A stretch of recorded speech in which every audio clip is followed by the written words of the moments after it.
Welcome to week 8, taste, status, and social class. And we're going to be looking at food as a kind of a marker of societal distinctions that sometimes can separate people into categories. Although I think ultimately the argument is going to be it's a little bit more complicated than that. Yes, there are foods and food practices that you can align with people in different socioeconomic status groups, but by and large, we live in a world where those distinctions are not nearly as rigid as they used to be, in part due to the overall role of media, partly due to just greater mobility. But we do live in a world that, even though it does contain some of these markers, they're diminished in power, which is probably a good thing. So first I want to talk about sort of quote unquote high class cuisine, what we also call haute cuisine. I think that's how you're supposed to pronounce it, like the word out, haute cuisine. It's a French term. The French have long been known for fine dining. I've only been to a French restaurant a couple of times. One when I finished my dissertation and got my PhD, my parents took me to a French restaurant. It's not the type of thing that you do on a regular basis. There's also a French restaurant, a French hybrid Afghan restaurant, very interesting, over in Claremont called Walter's. It's not the type of place that you want to go to on a regular basis because it's a little expensive, but it's not the most outrageously expensive, but you go there once a year type deal. It's very interesting to see their menu, and they also have other things on there too. But it is sort of a French Afghan restaurant plus dishes from other locations. So I want to talk about some specific foods that are often associated with this type of cuisine. Some will be familiar, others not so much. Some you might want to try, others you may not want to try at all. First of all are mushrooms. Mushrooms are used quite extensively in this type of cuisine. Various different types of mushrooms. This is one reason I avoid haute cuisine like the plague, is I don't like fish and I don't like mushrooms. And haute cuisine often has both. So there's lots of different types of mushrooms. Mushrooms are, of course, fungi. They kind of grow in dark, damp places. They thrive in areas where, you can often find them in areas where a lot of animals go to the bathroom. So next time you eat mushrooms, just think about that. But there's all sorts of different types. Got to really know what you're doing with mushrooms as a hunter-gatherer, as you no doubt have read in Michael Pollan and elsewhere, because some mushrooms are poisonous. But there's kind of a couple different mushrooms that are well known for being sort of the best. One is the Morel mushroom, which even people that don't like mushrooms often like morels. I've tried them. I don't like them so much, but they weren't, they're a little bit different flavor and texture. But then, of course, the quintessential one is the truffle. There's different types of truffle, black truffle, white truffle. We can now get truffle-infused oil if you want to pay the money to do that. I've tried truffles. I've had truffle shavings on. I knew I had to do it at some point in my life. To me, it tastes like dirt. I don't get it, but people that I trust, people that have very acute palates, they can often, if they taste something that someone else makes, they'll say something like, "Oh, did you use coriander?" And the rest of us, "How did you know that?" They say that there's a sort of a really rich taste to truffles. To me, it just tastes like dirt. But truffles are so they're so expensive. They command such a price that people train dogs and even pigs to sniff out and find truffles, and people make their business this way. I once met a couple who they retired from their main jobs at the age of 50, but they knew they couldn't move to Hawaii just on the retirement. So they became mushroom hunters, and that's all they do is they roam around looking for mushrooms, not truffles, other types of mushrooms, and that's how they supplement their retirement. So it's a whole the truffle finding is a whole industry. Truffle farming has proved to be not as effective. Apparently, you can taste the difference. Wild truffles command a huge amount of money. So does something called finger limes. And if you've never, I hadn't heard about this until about 5 years ago. I went to I went to our citrus park in Riverside and took the tour there. It was fascinating. I recommend you all do that, particularly in the spring. I think they don't run it all year long. I think actually now might be a good time. I think I did it twice, once in February and once in March. And I really did it because I was hosting a bunch of other historians to La Sierra University for a conference. And I was kind of looking for a couple field trips that were very local. And somebody recommended this. And so I went in February of one year, tried it out. They take you all over and give you a sort of a history of citrus. Wonderful experience. And you try all these different kinds, and they give you a bag, and they give you these plastic gloves because you're just, sopping wet with orange juice by the time it's all done. And they took us to the 2 finger lime trees they have, and they broke off a little finger lime. It looks like a chili. It's sort of like a black chili-shaped thing. You open it up, and there's these little beads of round lime in there. A year later, and I think it's like $500 a pound. Whatever it is, or maybe it's 5,000. I can't remember. It takes a lot of them to make a pound, but it's a huge amount of money. So much so that a year later, when I visited with those historians on the field trip, when we went up to the 2 finger lime trees, it was only 1 finger lime tree. Somebody had come in the middle of the night, snuck onto their property, dug up the entire tree. I guess they didn't realize there was 2 there, and took off with it because it was worth that much money. So finger limes are another thing that is a fairly recent, last 10 years addition to the haute cuisine landscape. Caviar, fish from eggs from mostly Eastern Europe, Russia, kind of that area. Either what they call either beluga or sturgeon, but more fresh, often freshwater fish, but very, very salty. I've also tried caviar. Did not take to it. To me, it just tasted salty and fishy and gross. Actually had 2 different types of caviar. I think some of you, even if you haven't tried caviar, have tried roe, Japanese roe. It's a similar concept, but roe is a lot less salty, believe it or not. But that, it comes in tubes, incidentally, or in tins. But caviar, just 1 tin, if it's the right type of beluga caviar, can be like $150. I believe I had you watch a video on bird's nest soup, which I hadn't realized was sweet until I watched the video myself. I had no idea that it was. I was actually planning to go to those caves this summer. I had a trip to Asia that I was going to enjoy for a good part of the summer, but been planning it for years, and of course it fell through. But I was going to go to where they actually, because I wanted to see the bird that makes the nest. So what they're really doing is, what the flavor comes from is not the nest, but the saliva that the bird, which is a type of swift, uses in order to attach the nesting material to the cave wall. It's a very dangerous profession. People lose their lives, get injured in the pursuit of these nests that are hundreds of feet up on the cave walls. Another one I don't put on this slide, but is also a soup, is shark's fin soup, which is a status symbol in China.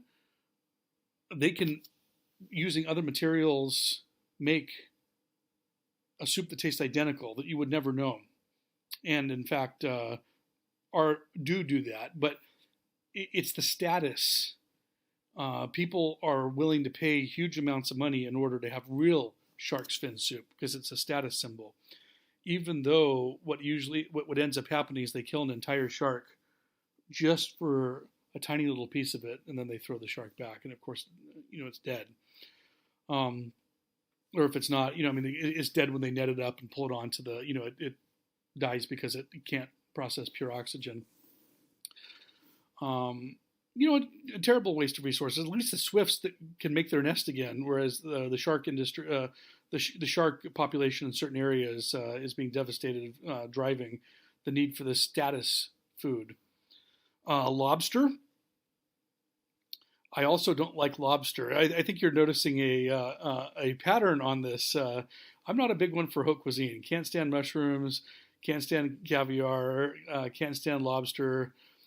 But lobster is such a bizarre thing for me. It's basically it's the rat of the sea. It just cleans up everything it can find. There's a reason that shellfish are, that there's a prescription on this type of thing in the Bible based on what they eat. They're basically the garbage disposal of the sea. It's a very I've never done this. The lobster I've had has been like at a sushi restaurant where it's part of a sushi thing. But if you've ever been to a restaurant where somebody's eating lobster, it's a very kind of violent. They're cracking open this stuff. Things, they it's like they put an apron on because stuff is squirting everywhere, and they have these mallets and machetes and bazookas to try to get inside the hard shell, and crack it open. And it's I think part of the lobster is the experience. But then again, I'm not too big of a seafood guy, so maybe there's some of you that will be willing to tell me what the allure of lobster is. For me, that it doesn't. It tastes very overly fishy, but it is kind of an interesting experience to watch people eat it. It's a very visceral, hands-on your food type thing where you're using sledgehammers to get in and get at the meat.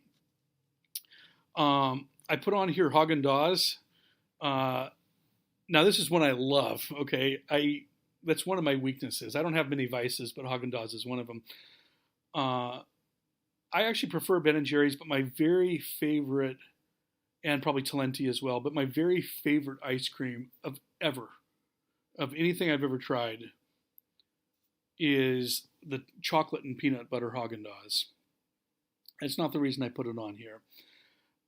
I'm trying to put some things on middle class and working class to differentiate the three, and one of them is ice cream, appears on a couple of these lists, and then one is a beverage, appears on a couple of these lists. But the reason I put Haagen-Dazs on here is, if I had to ask, if we'd been in class together, I would have said, okay, what country do you think this comes from? We see that it has the double A, it has the umlaut or whatever it's called over the A. It has a Z and an S together, and you'd be thinking, Poland, Czechoslovakia, a lot of Eastern European, Slovenia, Slovakia, whatever. Well, the answer is the United States. Okay. And no, it wasn't named after anybody. It's a completely fictitious, made up term to sound Eastern European and to sound fancy so they can charge more money. Okay. And that's it. And largely it is successful. If you look at the price of Haagen-Dazs, it's about the most of any that you can get for, the equivalent size. It's sort of Ben & Jerry's territory. Often I can find Ben & Jerry's more cheaply than I can Haagen-Dazs.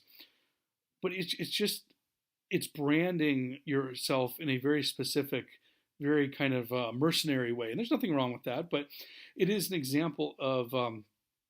And I've always thought I've always thought there's a joke, because if you switch it around, the word Hagen does not mean pig in German.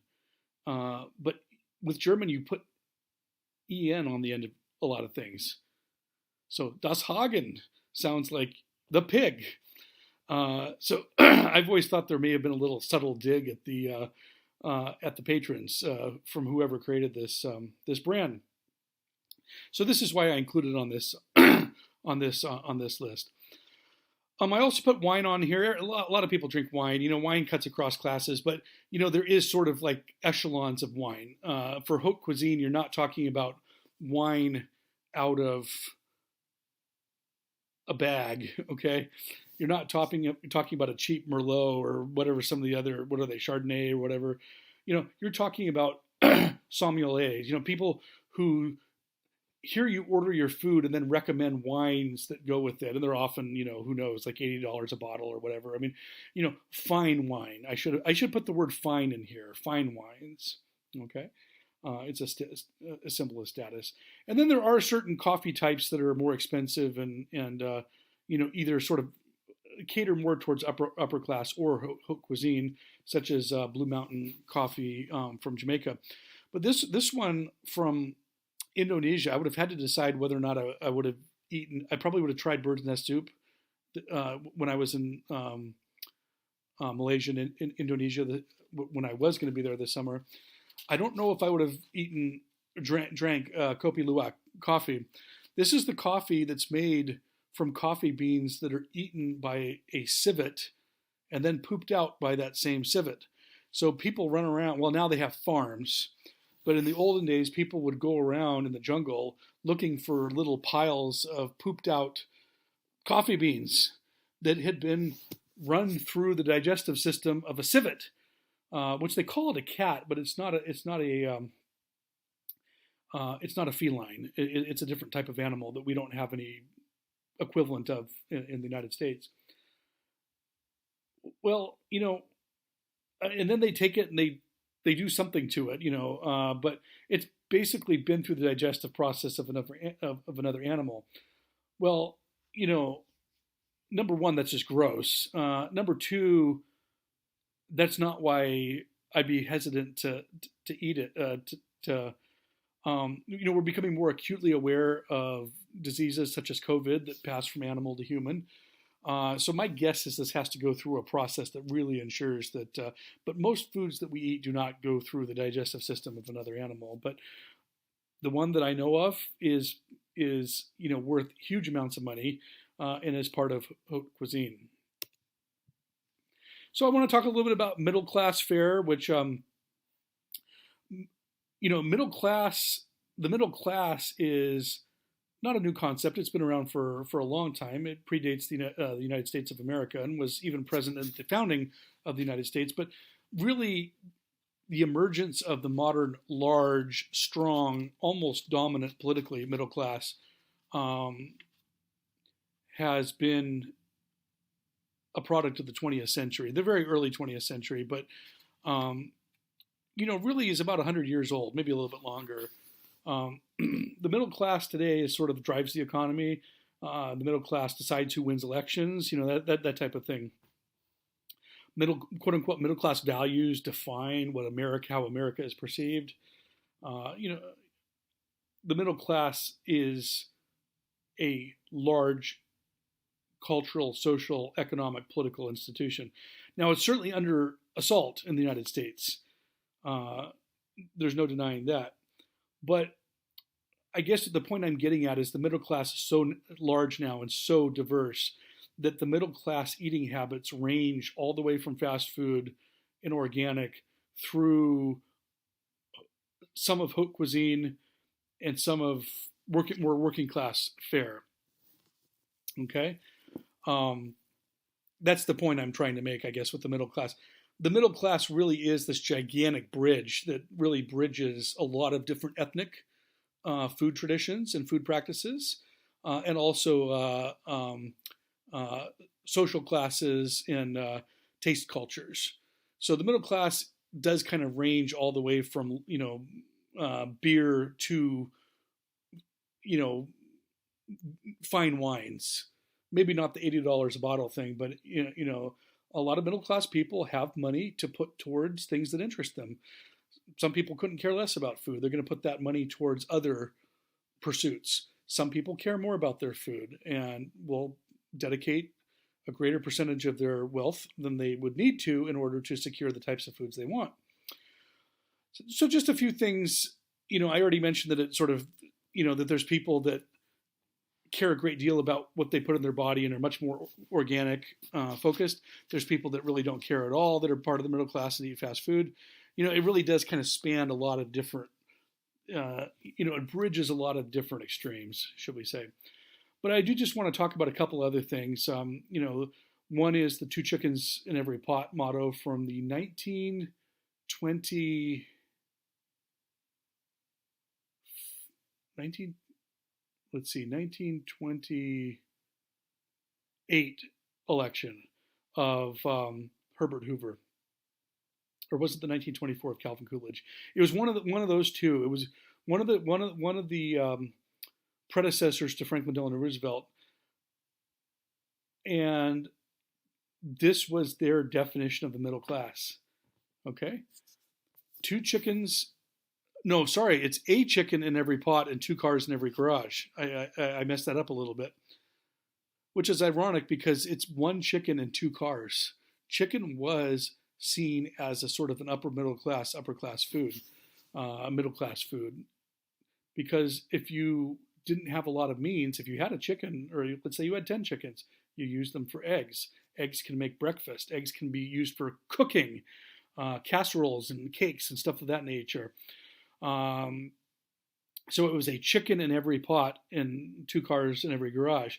That was the main key motto that brought this guy to. He was very, very wealthy. He's the wealthiest president we've ever had. We don't know exactly how wealthy Trump is, but Herbert Hoover, for his time, was clearly wealthier than Trump is now. Trump would probably be number 2 or 3. Jefferson was quite wealthy also. There's been a few wealthy presidents, FDR, John F. Kennedy, but Herbert Hoover was essentially the only self-made wealthy, super wealthy. But he appealed to the middle class. That's how he got elected. And he did so by talking about transportation and talking about food.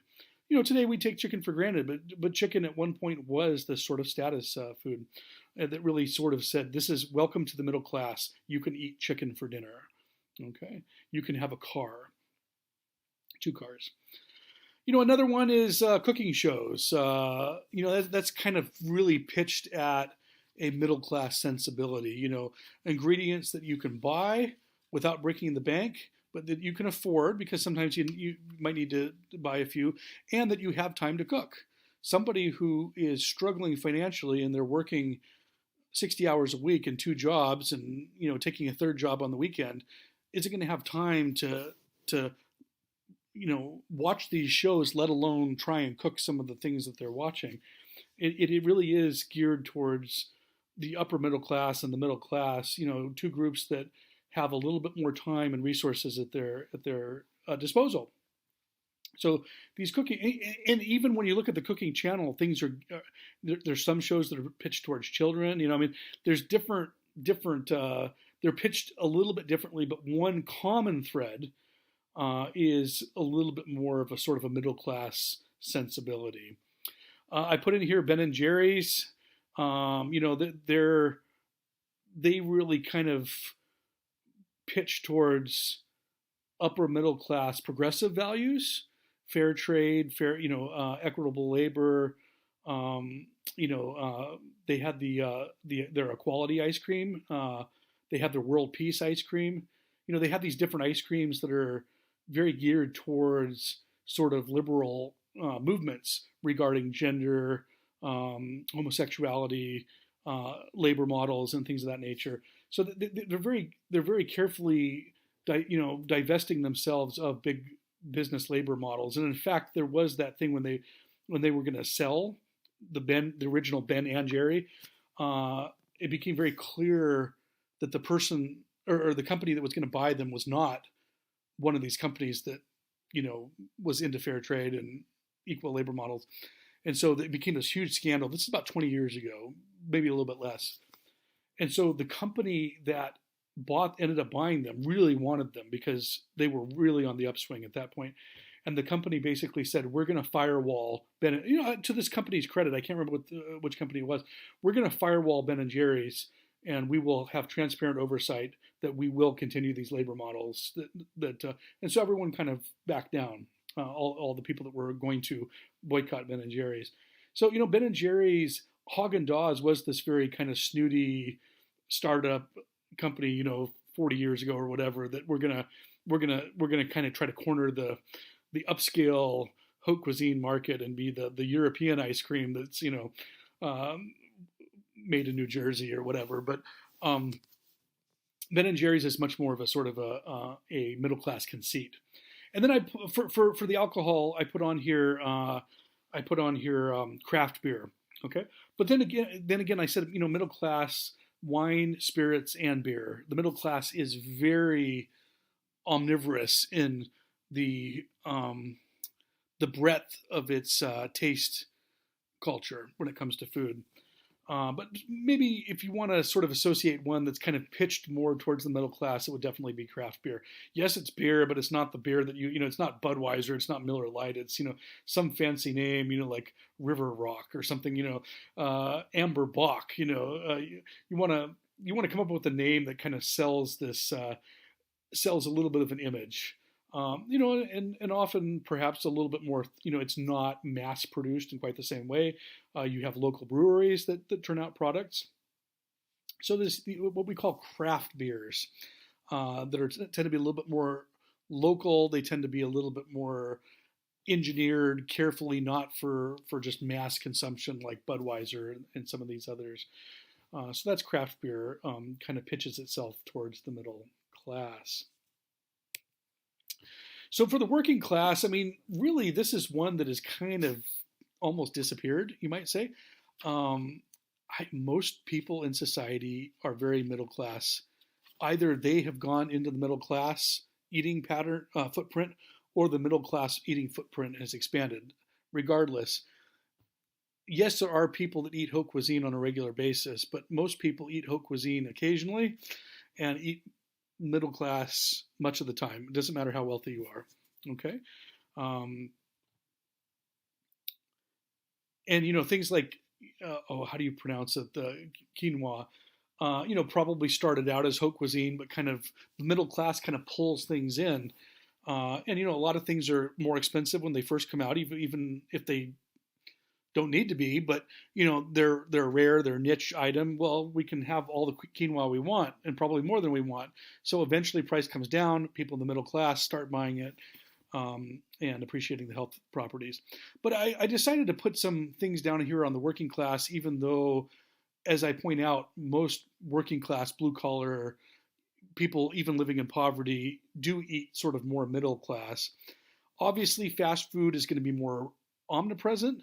But fast food is a very common middle class eating pattern, so you can't really put that in working class.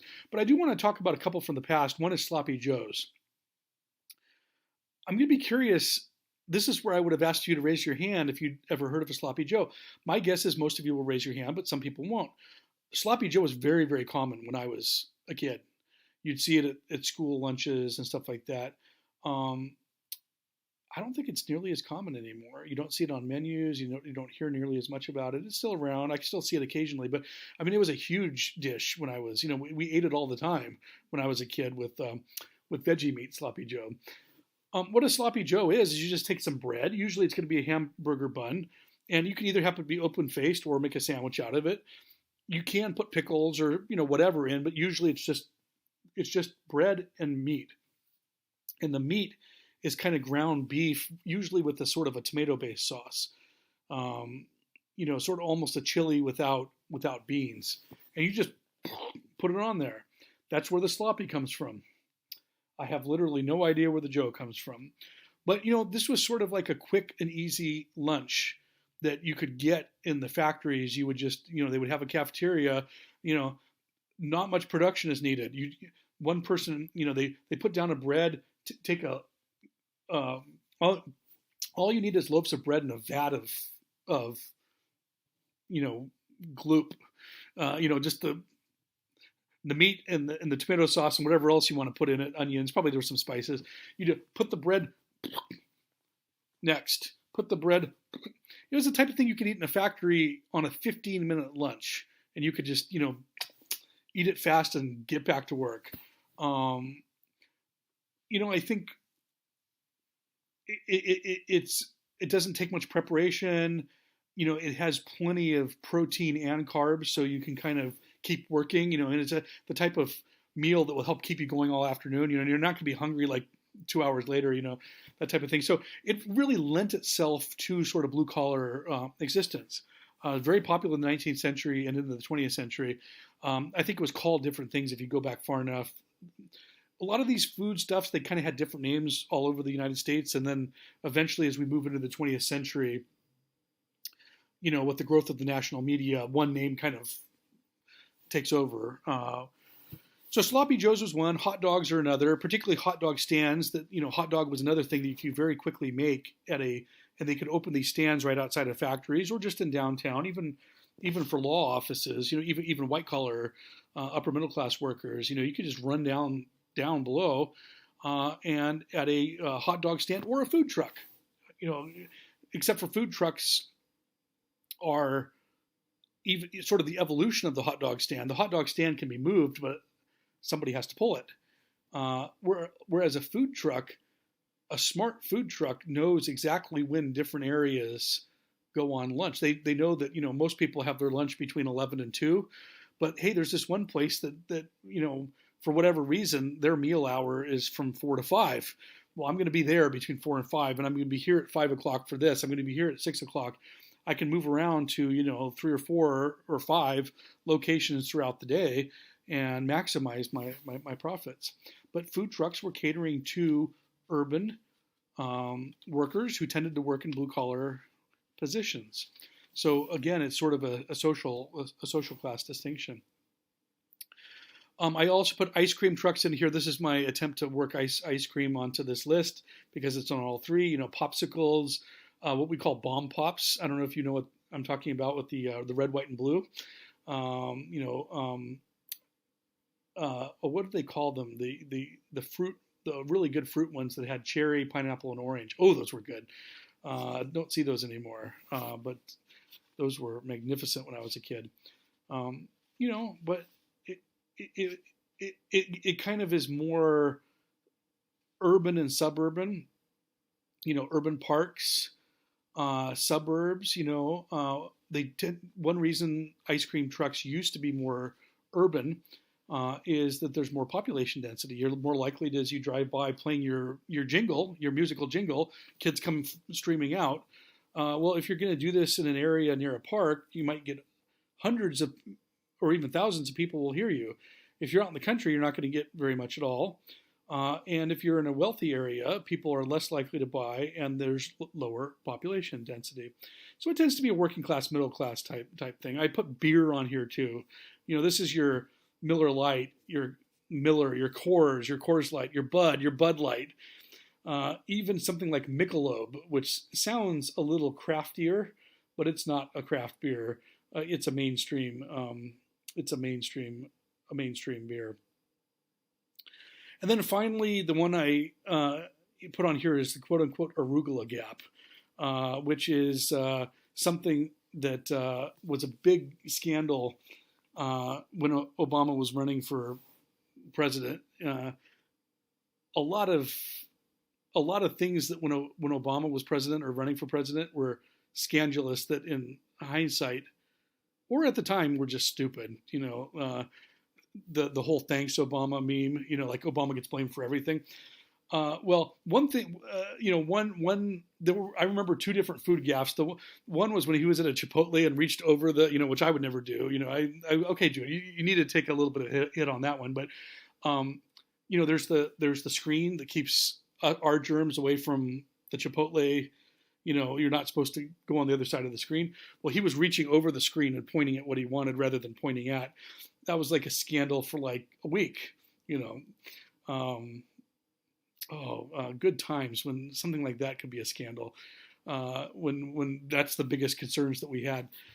The other one was more symbolic. It was kind of stupid too, but he was talking with a group of decidedly working class, people that were blue collar workers, were worried about their jobs, farmers and factory workers and type, he was basically in a swing state.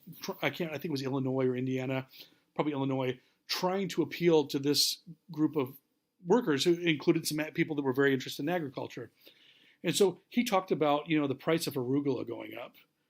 And that was kind of a little bit of a misstep because, arugula is a sort of a upper middle class thing where you've ascended up the ranks. You don't buy lettuce anymore. You buy arugula.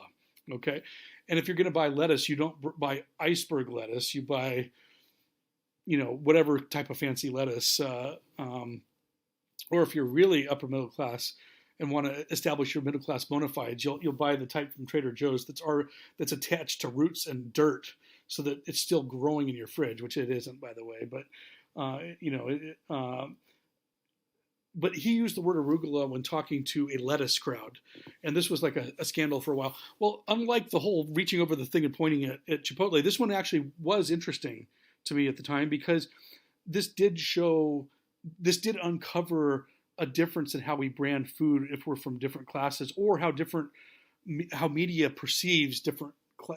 It was all about branding and all about class identity. If you say arugula to somebody in the working class, they're going to view you as a East Coast elite, or as a California hippie, or as a snooty. You're a Trader Joe's shopper, basically.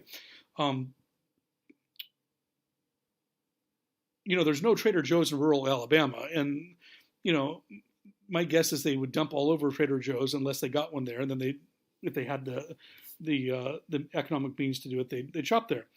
But it was just kind of an interesting moment of class division and an awareness of how food could kind of play into that.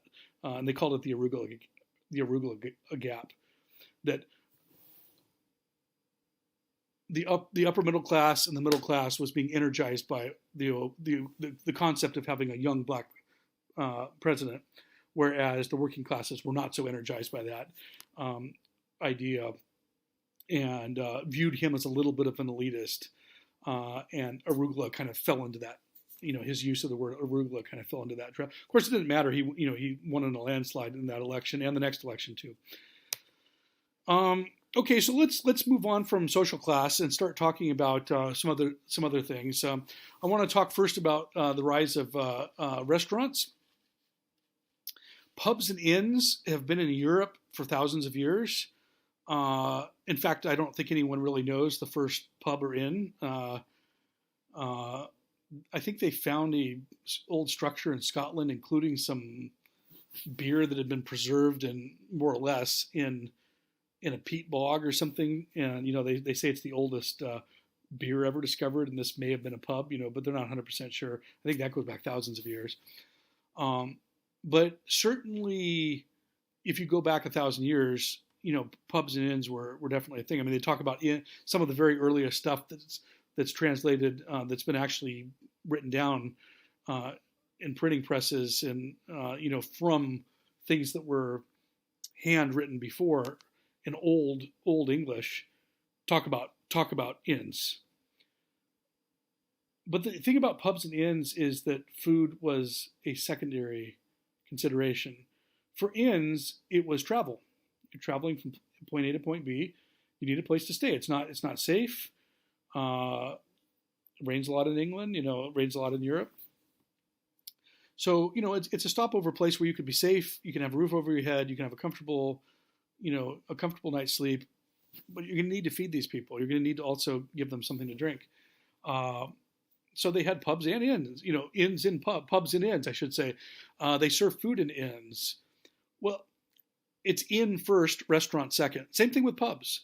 Pubs would serve food, but that's not the reason most people went there. It was alcohol first, food second. And even pubs, I've spent time in pubs. I lived a year in England, and there was a pub next door to Newbold College. And, I didn't go in there to drink. I went in there to eat because it was a restaurant. And there were only 3 restaurants within a 3-mile walk of Newbold College. There were 4, actually. One was kind of a country club none of us could afford. I never even went in there.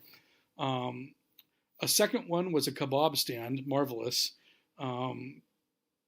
A third one was a pizza place that all the Europeans loved, and the Americans wouldn't even go near it because they put like broccoli and corn and peanuts on the pizza. It's pretty awful, really.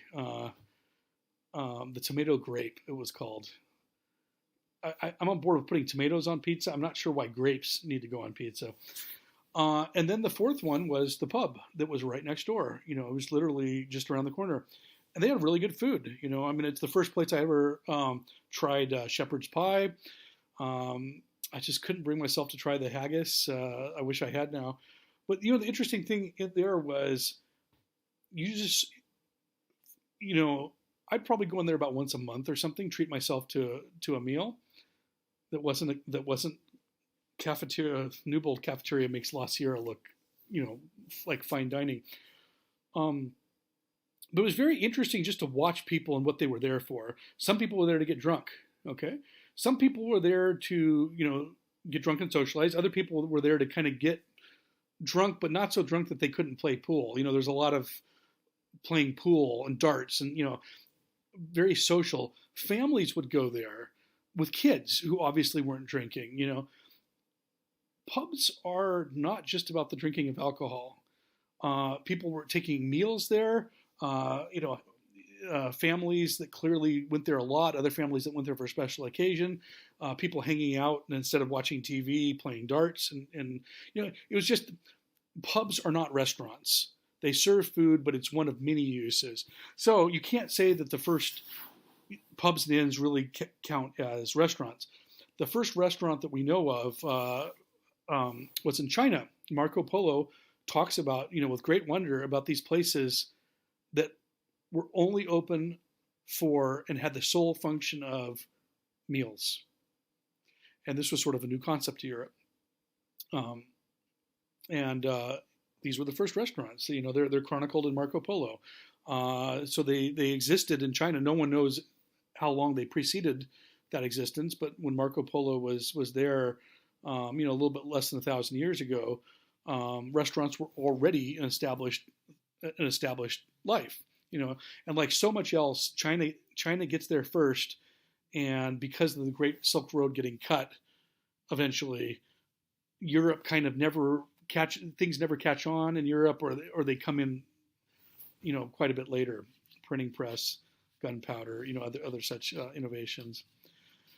The modern restaurant as we know it, with you know, the sort of the current the model that we would be familiar with today, more or less, comes from the French. You know, it comes out of the early Enlightenment period, the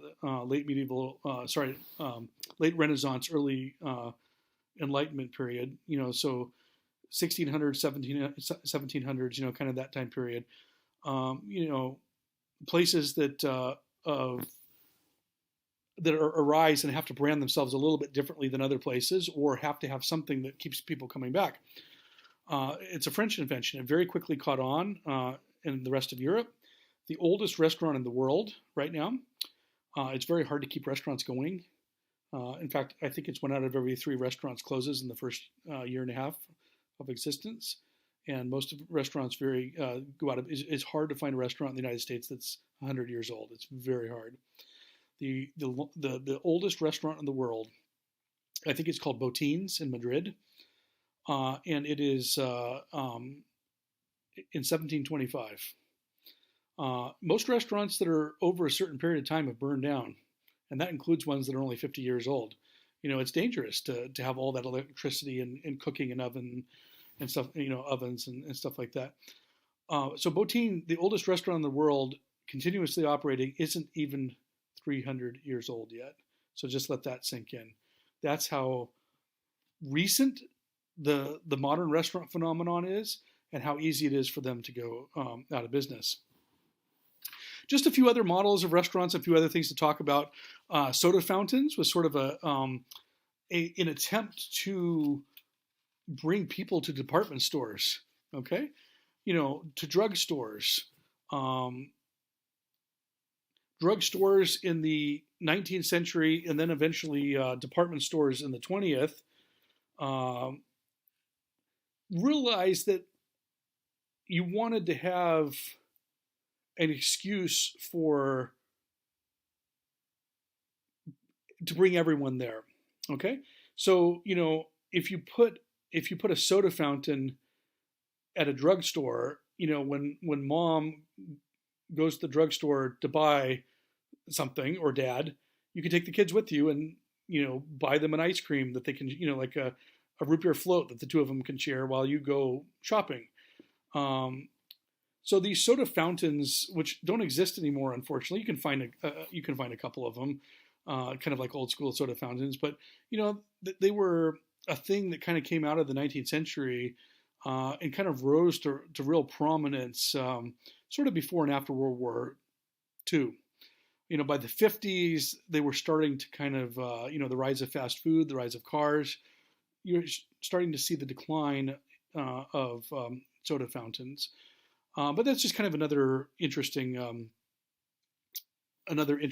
model of quote unquote restaurants. Not really a restaurant, but serves a different function. And they call them soda fountains because they would mix sodas for you, and they would add ice cream, and they make a big production out of it. They throw ice cream scoops up into the air and catch them in the thing, and put little umbrellas in and do all sorts of crazy stuff. I think I put a clip on there of a soda fountain from an old movie. An aspect of soda fountains and other restaurants, particularly throughout the South, but also in other areas of the United States, was the segregation of facilities. It wasn't just bathrooms and washrooms. The other main one were restaurants. In fact, there's something called the Motorist Green Book or something like that. It was just made into a movie recently. But it was a book that was published with the rise of car culture that basically was invaluable for African Americans who needed to know, if I stop and try to get a room at this, there were restaurants not to stop at because they won't serve you, or restaurants where you can be served, but you have to go to the back door, knock on it, and order your food that way, and they give it to you to go. So they're willing to charge you for food, but they won't let you eat in the segregating dining rooms. So or hotels you can't stop at because they won't take you because of the color of your skin, or towns you should absolutely not stop at because the entire town is segregated. This Green Book, basically shared that information with Black Americans. But segregation was a real thing that, soda fountains, they call them lunch counters. They were often called lunch counters rather than soda fountains at department stores. So you could usually maybe get dessert plus grilled cheese and a cheeseburger and maybe a patty melt, very small menu. But segregation was not just about, we tend to think of bathrooms and washrooms and, waiting rooms at train stations and stuff like that. But actually the food industries was one of the biggest ones that was impacted by segregation. Then I'm going to say the rise of restaurant culture in the 1980s. I mean, restaurant has always, like I said, restaurants have been around since for a little over 300 years, but it wasn't something you went to a lot. You didn't go to restaurants every day, okay? Embarrassingly, there have been many weeks, not in a row necessarily, that I have eaten at a restaurant once a day. I'm embarrassed to say the number of times I eat at restaurants twice a day. Usually a real restaurant for lunch, and then on my way home, because I got to get straight to work, stop by Taco Bell or McDonald's and eat horrible, unhealthy food. I even think embarrassingly there's been a few days where I've eaten out 3 times. Again, not full sit-down meals. When I was growing up in the late 1970s and the early 80s, we would eat out probably twice a month as a family. Now, initially in the 70s and early 80s, we didn't have a great deal of money. My mom didn't work. My dad worked for the Adventist system and was at that point what they called mission pay. We're going to pay you less because you're helping out the church, that type of thing. And I think I've already told about why I hate lentils. I'm only starting to get over my hatred of lentils, in my mid to late 40s. but we weren't the only ones. I mean, we went. I would say economically, we went from 1980 to 1995. After my mother had started working for 5 years, we went economically from lower middle class to upper middle class. I'll just use my family as an example. We were a family of four. It really wasn't until the late 80s that we started going out to eat more. And when I say going out to eat more, it was more like once a week. Okay. People just didn't go out to eat nearly the same. But you start to see something building during the 1980s, which is a transition of workforce, more people going into the workforce, more dual income families, less time to cook and prepare or to shop. And it's this type of thing that you make more money as a family, but your quality of life goes down. Okay, because you make more money, but now you need a second car, and one of you is going to be spending hours and fighting traffic, spending more on gas, and you have less time, so you spend more money on healthier food. So something really kind of changed. I should say the late 80s in here and 90s, which was the really rise of a greater reliance on restaurants and the absolutely explosion of them. I can name most of the restaurants within a mile of my house. When I was a kid, because we tried most of them. Okay, we had our favorites. Now, I'll like driving by and I look, and I'll say to my sister, "Oh, that looks interesting. I wonder when that opened." And she said, "It's been there for 4 or 5 years." I'm like, "Really?" I mean, it's just it's kind of crazy how how really we live in a world of proliferated restaurants. I'm going to be curious to see if that's still the case 5 years after COVID. Chains versus franchises and the versus mom and pop. Mom and pop is what it sounds like. It's a family owned business. Support Romeros. Support mom and pops. Franchises and chains, it's about the amount of autonomy that you have as somebody who buys into either a Chick-fil-A or a McDonald's or a Kentucky Fried Chicken. It's about are you completely under are you part of the parent company and have very few rights? But also, if you lose money, it's not on you. If you make extra, you have more of a set salary, and yes, there's incentives and stuff like that, but it's more of an even band. Or are you, in franchising, are you encumbering a greater risk reward factor, and do you have more autonomy? You get things you have to do. You have to put things between these price ranges. You have to offer this. You have to do that. You have to do this. But by and large, your success is going to be whether or how well you do at getting people to come in your store. That's kind of the difference between these three different models. Airports and theme parks. Screw you, airports and theme parks. Particularly airports, since I at least used to travel a lot.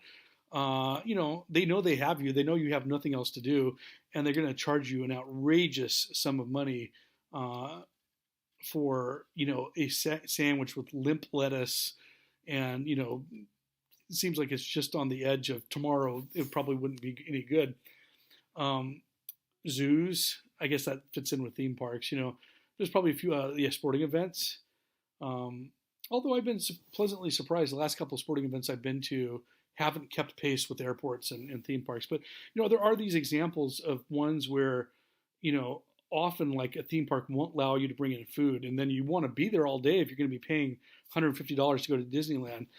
So now on top of that, you have to pay $12 for a hot dog and $5 for a Coca-Cola. Yeah. And then finally, I put in here slow food, which is sort of an attempt to move away from restaurants, an attempt to move away from eating out. It involves not being in any rush.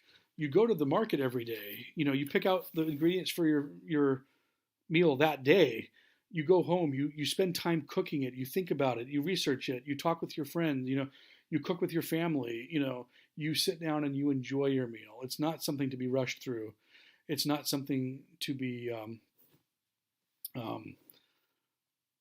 It's not something. It's something to be experienced, not something to be gotten through. And I have always wondered. I have hearing loss in both ears. Not super bad, but in my left ear, it's a little. I don't hear as well. And one way if it's perfectly silent, I can hear just fine. But one way that sort of the beginnings of hearing loss manifests itself, I hope this never happens to you, is when there's a lot of things going on, when there's a lot of ambient noise, it becomes hard to really localize on any one thing, particularly out of the left side of particularly out of my left ear. Starting about 15 years ago, I noticed a really different philosophy with interior design of restaurants. It kind of suddenly dawned on me, but it was something I'd been noticing the trends for a while, but hadn't really been picking up on it.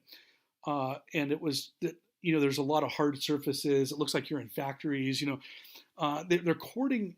There's very few, like, they try to eliminate the single, they want one big room. They don't want sort of things that are sort of sectioned off.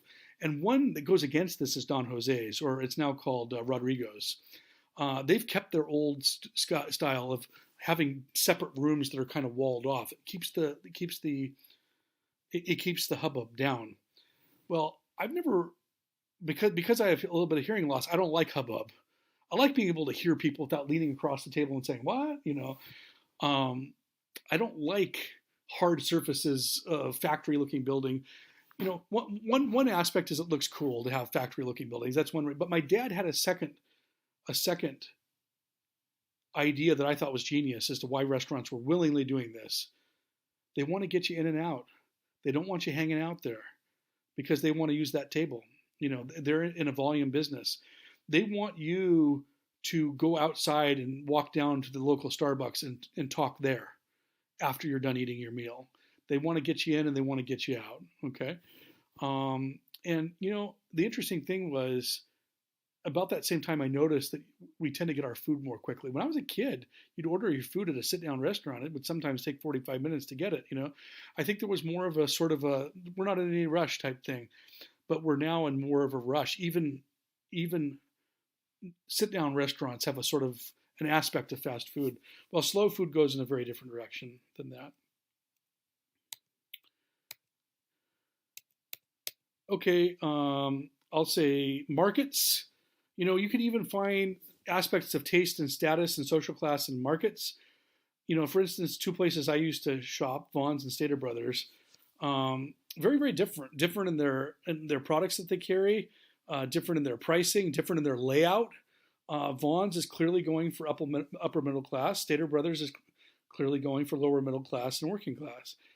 I go to Stater Brothers because of the lower prices. I also go there because I don't need fancy products. And if I do, I could just go to Vons. Stater Brothers and Vons just have a very different vibe to them. And I think Albertsons is somewhere in between. Ralph's is more like Vons. You're gonna at Ralph's, you're gonna find the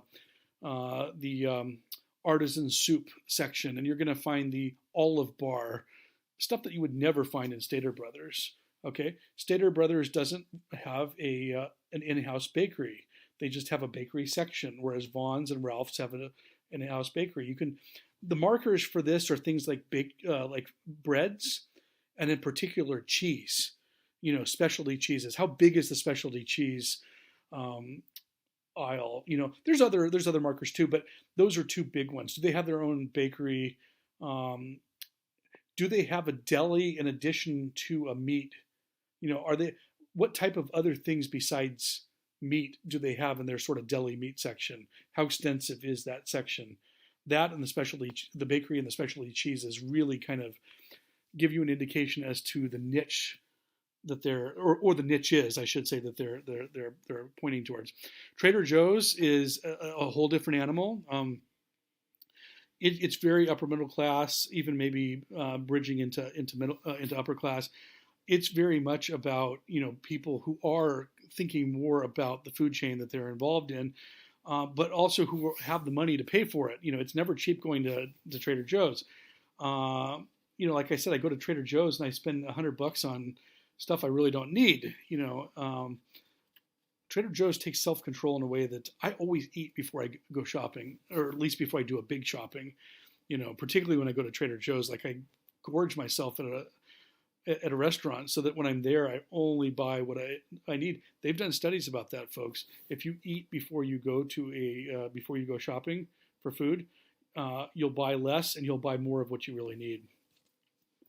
Then there are ethnic markets as well, Cardenas and 99 Ranch Market. If you've never been in either of these, I really recommend it. I mean, they have different products. They focus on there are some different areas of focus, but there's a lot that's the same with Stater Brothers and Vaughn's, and so you can often get, in one of the early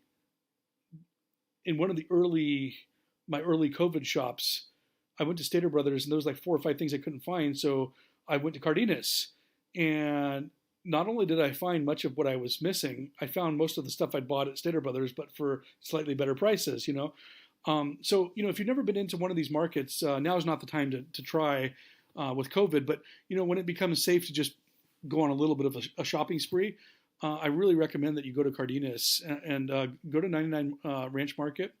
They have a little snack bar. They have different types of breads. I mean, there's just all sorts of stuff that you could find that's very, very different from what you may traditionally are used to if you're not used to shopping at ethnic markets. But that really can. Since I discovered a 99 Ranch Market, I didn't go there for a while.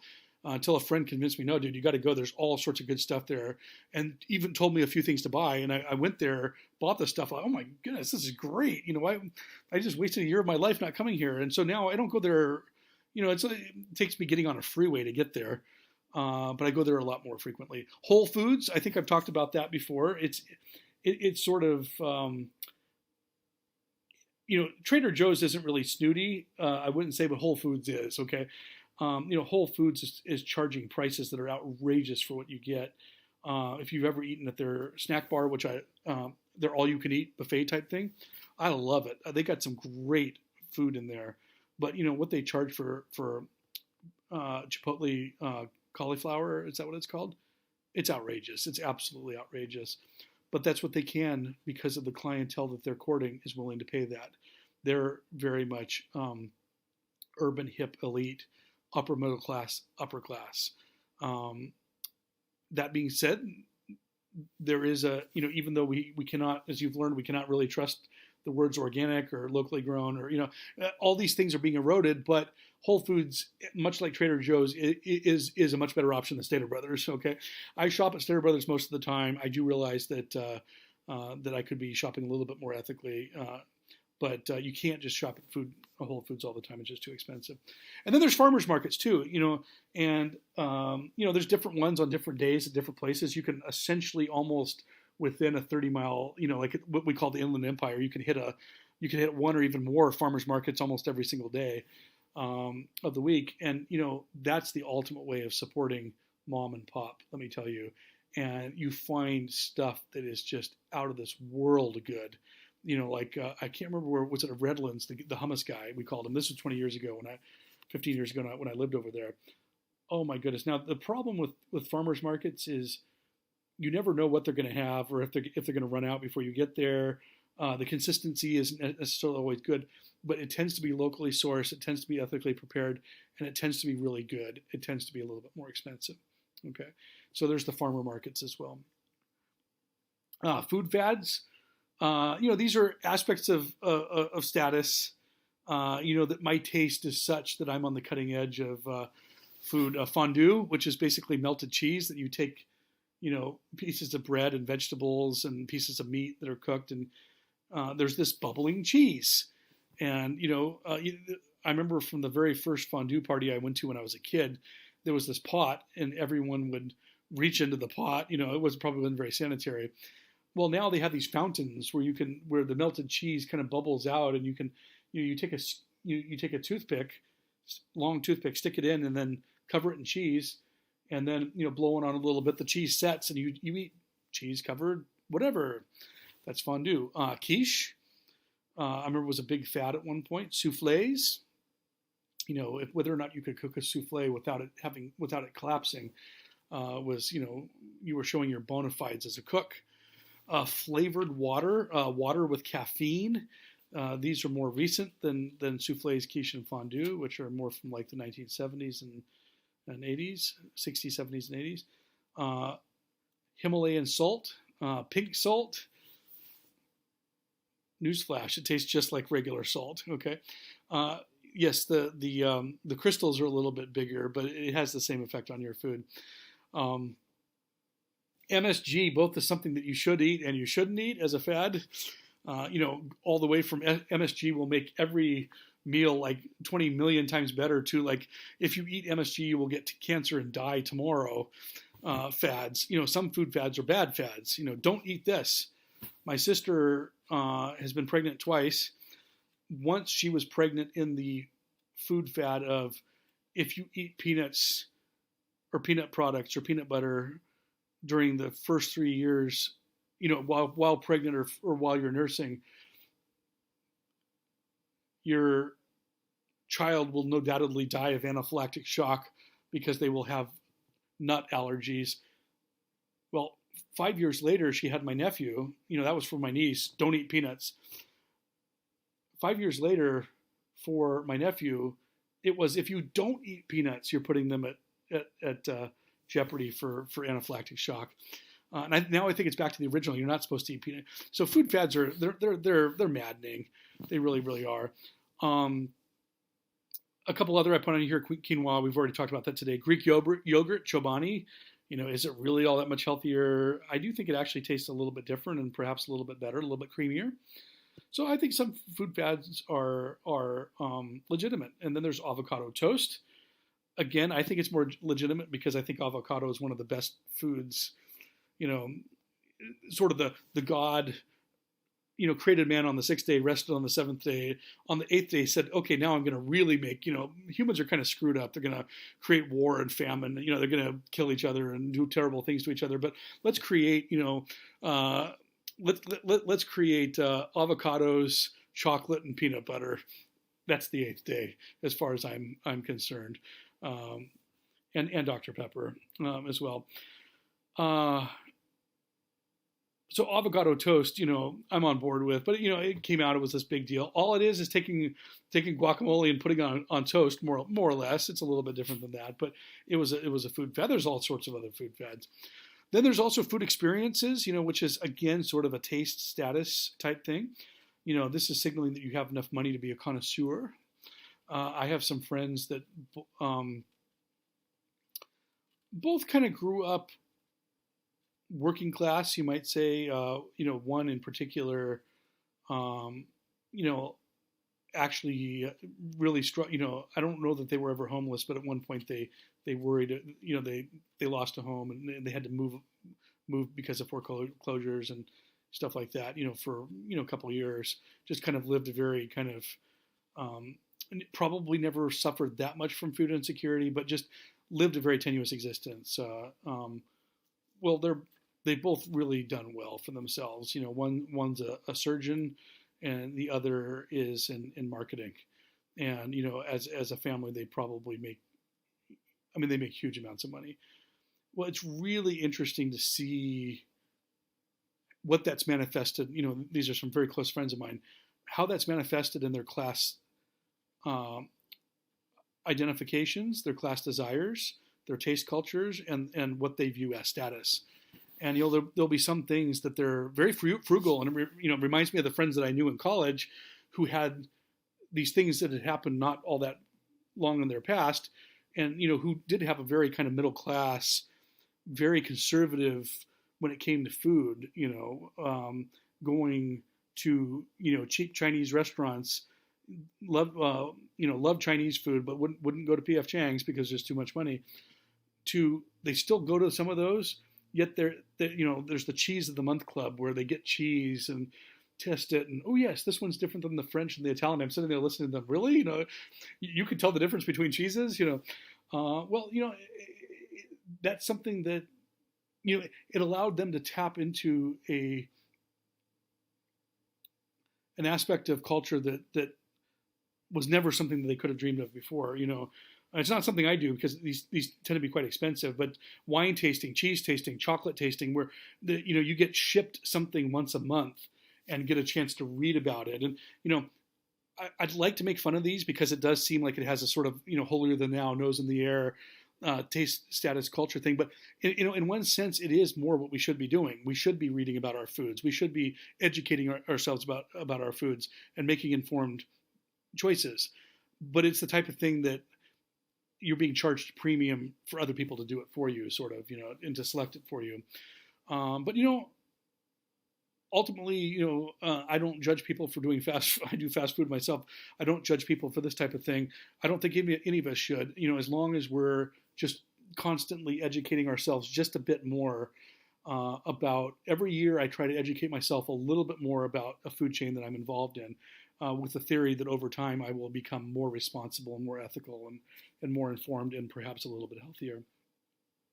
Then there's the one unhealthy food experiences that I've participated in, and those are food challenges. The most famous one that I did was actually last summer. I've been doing this for years. Eating the full order at Vince's Spaghetti was something I did in my 20s and 30s. Now I have to do it now that I'm in my 40s. But I did a donut challenge. I chose 13 donut shops in LA, sort of the 13 most iconic, highest rated donut shops, which were hard to choose because there's so many in LA.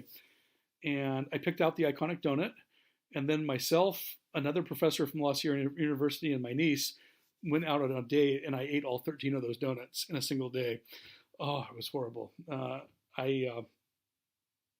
I did not feel good by the time the day was over. But, a lot of these food challenges are like how many hot dogs you can eat in one sitting, how many bowls of split pea soup. If you've ever been to Anderson's, they have like the record of this truck driver that ate 37 or 32 or whatever bowls of soup. The most famous of these is Nathan's hot dog eating contest. But there's these various food challenges, and there's whole the different restaurants have them. I actually, at the hot dog shop in Norco, I have a hot dog that's named after me. It's called the Nutty Professor. It's a hot dog. You can get it with any hot dog you want, all beef, Portuguese hot dog, or veggie hot dog or a turkey dog. And then it's peanut butter and jelly with grated cheddar cheese on top, and they give you a thing of chips. That you can crumble on top of that if you want. I'm the only person other than the guy that beat the food challenge and I got it because I ate almost every single hot dog on that menu. After I published an article on hot dogs, I said, I'm going to eat everything on this menu. And it took me about 2.5 years, and I finally got but I'm digressing. They have a food challenge, which is this plate of all sorts of chili and habanero peppers and all sorts of stuff on top of these 3 big hot dogs. I took one look at that. I couldn't do it. And I think he's had like 150 people try, and only one person has. And you get a hot dog named after you if you try. There's food challenges all over the United States, and there are entire YouTube channels dedicated to this. There's people who basically just travel around doing this and get enough hits off of their YouTube channel that they can make their money on advertising. So it's a really kind of interesting phenomenon that has really come on in the last 10 years with Joey Chestnut, and Kobayashi was the Japanese guy. And I think I put the video on of one of Kobayashi's predecessors versus a bear eating hot dogs, if I remember correctly. Home shopping is something that's been around for quite a while. It predates the internet, but a lot of what we do now is we buy stuff over the internet. And but Home Shopping Network, QVC, there's product placement on the Food Network, obviously. Gadgets that do increase our lives and that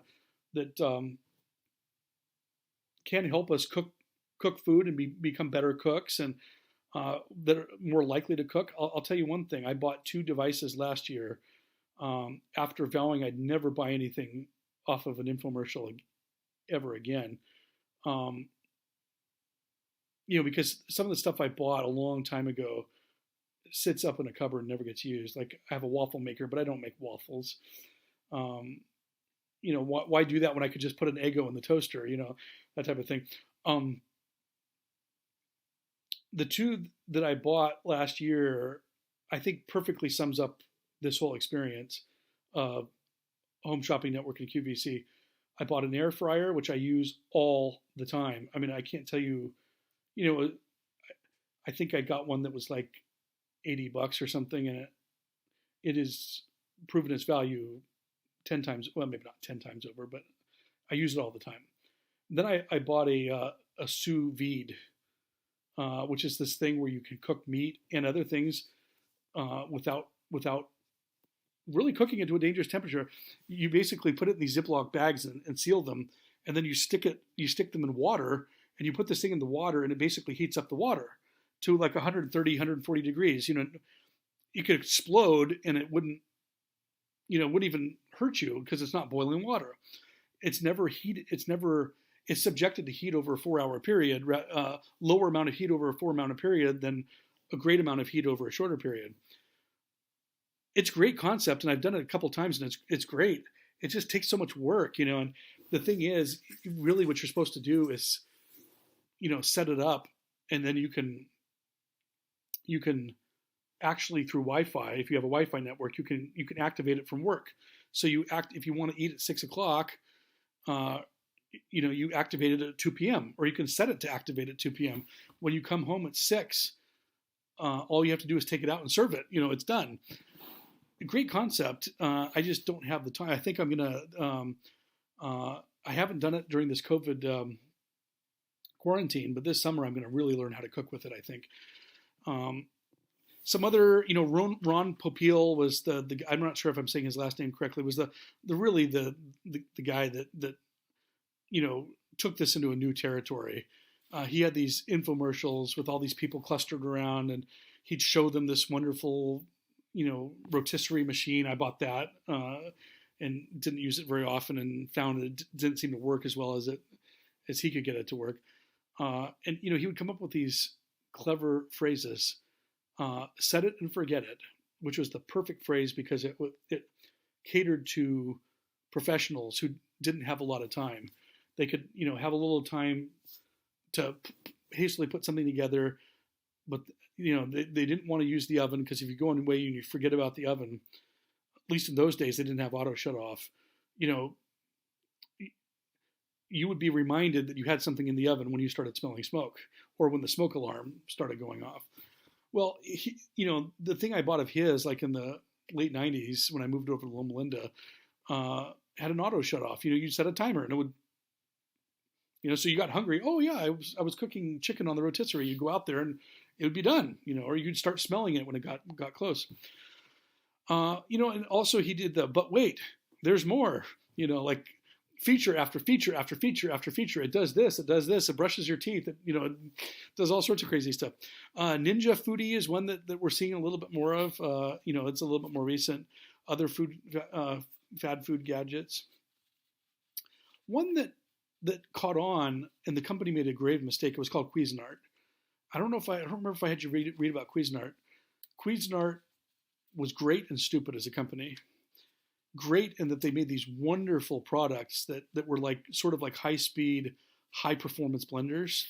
But, you know, blenders were more vertical, more for drinks and soups and stuff like this. This was more for chopping food. You could chop at a lot of different speeds. And, you know, it was really a well-designed product. But their mistake was they made their product so good that these things never broke. And furthermore, they kind of came out with a deluxe model first, so there was no reason for people to have to upgrade. And there's not a lot of different features you can put on a blender either. And it was called Cuisinart, and you know, it was whole, you know, art. You can use this machine to really, you know, what they call like vegetables julienne. You know, cut off little wafer thin things like you see in banh mi sandwiches. You know, you could really do things fine. You could blend things like a blender. You know, you could do all this kind of range, but that's all you could do. You couldn't really do much else. So it was sort of like the art of blending to make your Cuisinart. but their mistake was they just made the product too good, and things never broke. There was never any, they started out with the deluxe model. Everyone was happy with what they had. They didn't need to buy one that was red instead of blue, and the company went out of business. A very sort of transformative company that was big news. They didn't go out because they were a fad. They went out for slightly other reasons. And then finally, I think we need to talk about the gig economy. Just every time I see, it seems like half the time I see news. One thing we were going to do differently in an in-person class is you guys were going to come in with one news article you wanted to talk about, or you mail it to me like the night before or something. Something that you found involving food, and then I'd kind of categorize them together. A lot of them would kind of fall in the same category. And so we'd probably spend the first 45 minutes of a 4-hour class just talking about current news. So much of what I read these days involves the gig economy in Instacart and DoorDash, and for obvious reasons, you can understand as to why. Well, this has always been the case. It's just that the gig economy was handled by Chinese restaurants and particularly pizza parlors themselves. Delivery has always been an aspect of certain food niches.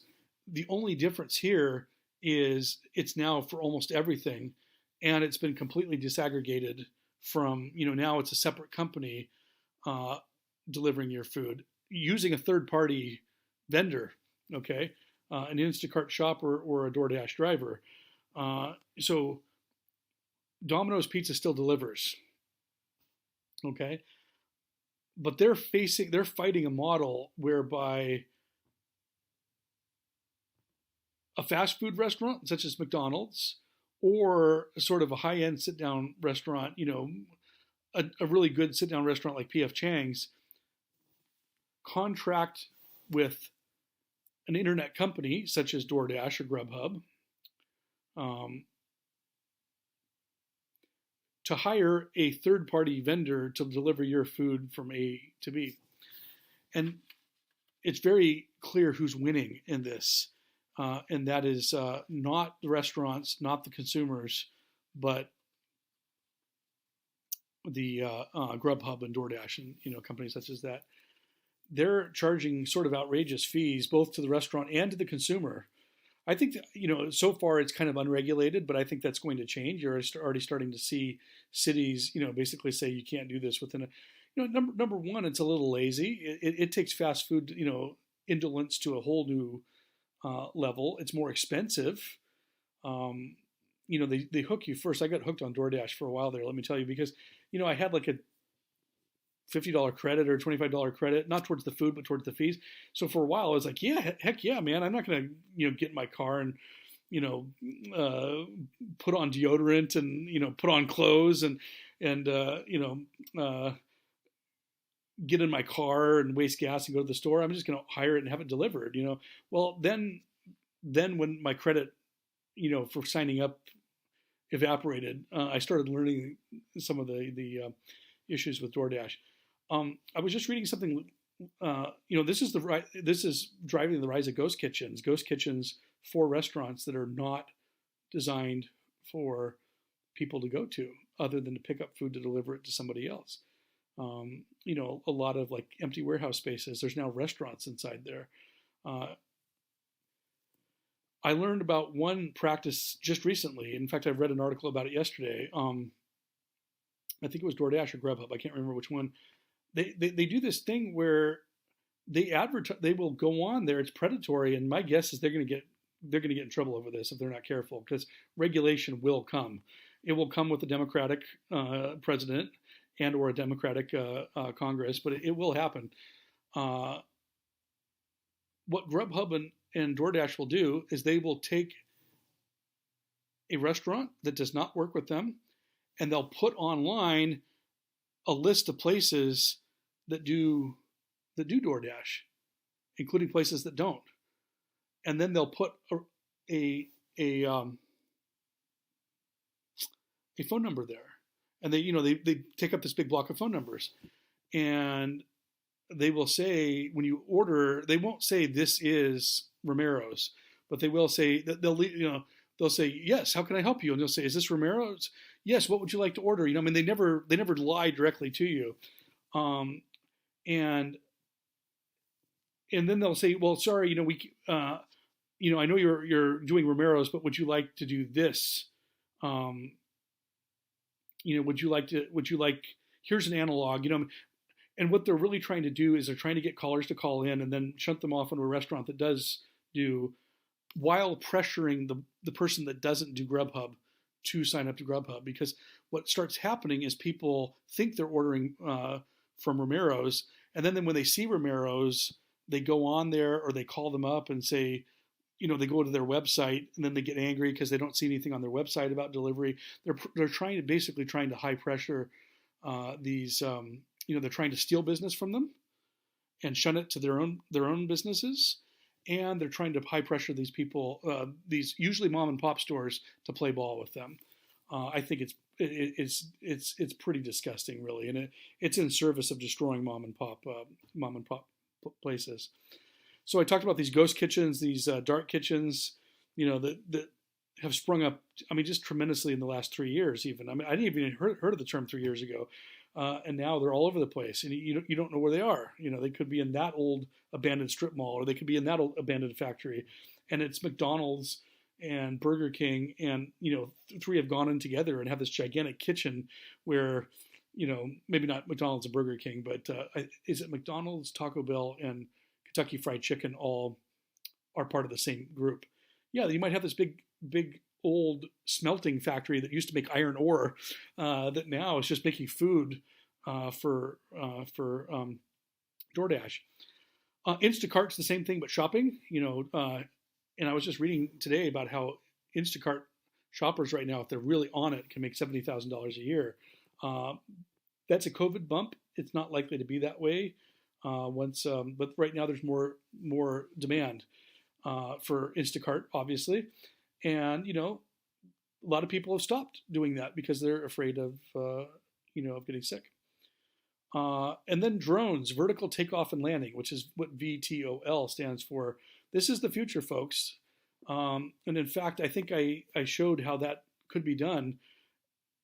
It's probably more of something that you can't do like a big shop like I'm doing right now. I only want to go shopping once a week. I don't want to be out in public, where people who might have the virus passing on to me. I'm also shopping for my parents too, and occasionally even for my sister. So, buying like $300, $250 worth of stuff, often going to multiple stores in a very abbreviated period of time. Like I do shopping once every 10 days. I think these drones at this point are small enough that you would probably shop 2 or 3 times. But imagine a solar-powered drone that's not using any fossil fuel, that you can put in your order, and it flies to a store, gets loaded up with stuff, and then brings it and sets it down on your front lawn or on your doorstep. If it's, my guess is it has to have an area where it can land without hitting something. But, we are eventually going to be able to shop for a lot of what we need either on the internet or, let me back up. We already can shop for anything we want on the internet. But so far, the delivery of groceries has been something that Amazon's tried to do, and it just hasn't worked out nearly as well. We can now get most of what we need in a COVID-free world within 2 days when it comes to goods around the household. Well, 2 days isn't good if you want bananas and avocados and meat. Not only is it likely going to be 2 hours, it's probably going to be sometimes less than an hour, and probably certainly within 5 to 10 years. Certainly 10 years from now, shopping will have changed dramatically.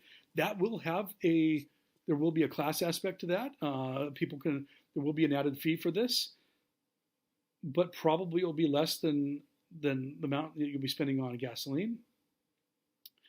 So it is going to impact social class a little bit, and it will impact taste and status as well. there will be new ways of shopping that will impact how we shop and what we shop for when it comes to taste and status.